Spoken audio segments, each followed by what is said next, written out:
أعوذ بالله من الشيطان الرجيم. بسم الله الرحمن الرحيم. قل أعوذ برب الناس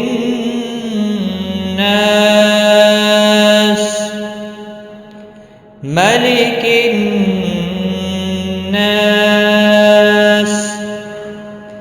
إله الناس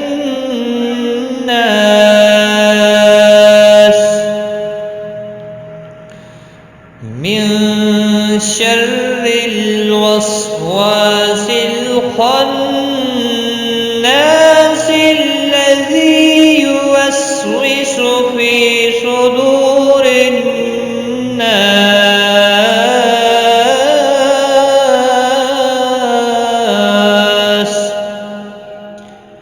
من الجنة والناس. صدق الله